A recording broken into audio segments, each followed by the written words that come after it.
Hey, good morning, Facebook. Today, it's Craig. We're going to be talking about number 4 in the 6-part series of why your 401k might just be a scam. And I've really loved talking to people offline about this topic. And people are grateful just being educated. And that's really the bottom line goal of this. So far, we've talked about the tax deferral scam, the fact that it's not tax-free growth. It's actually just tax deferred and the tax calculations deferred to a rate in the future that you don't know what it's going to be. And that's kind of scary.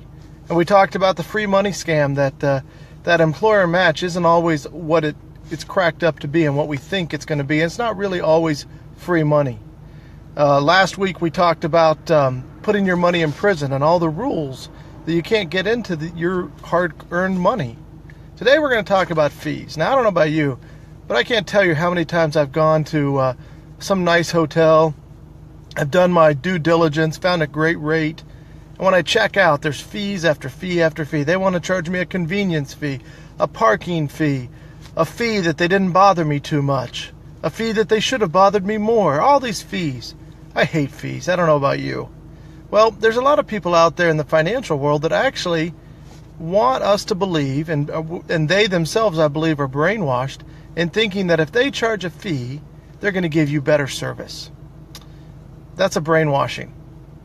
Because the truth of the matter is, whether it be in insurance or finances or wherever, I've met a lot of people that are unscrupulous, but I've also met more that are scrupulous, that are really good people. And it doesn't matter whether it's fees or commissions or whatever.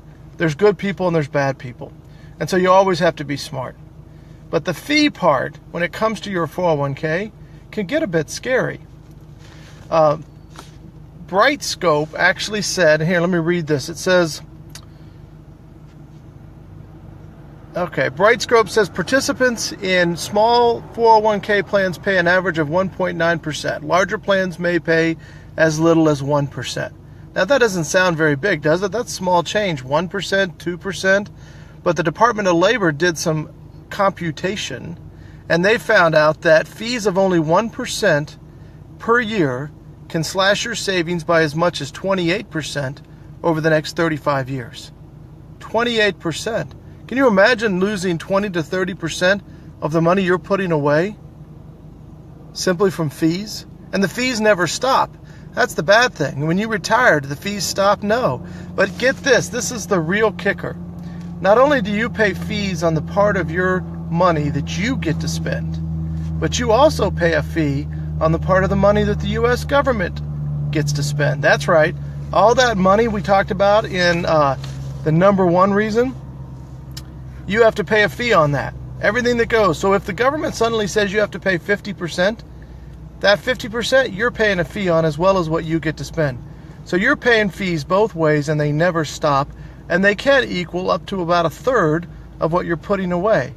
I think that's going to drastically affect the rate of return, don't you, of what you really have? Because the bottom line is, and the reason I'm doing this, is it's not really about the rate of return. It's not about how big of a pot of money you have on paper. It's about how much net spending money do you have in the second half of your life. All right, guys, that's number 4. Have a great day.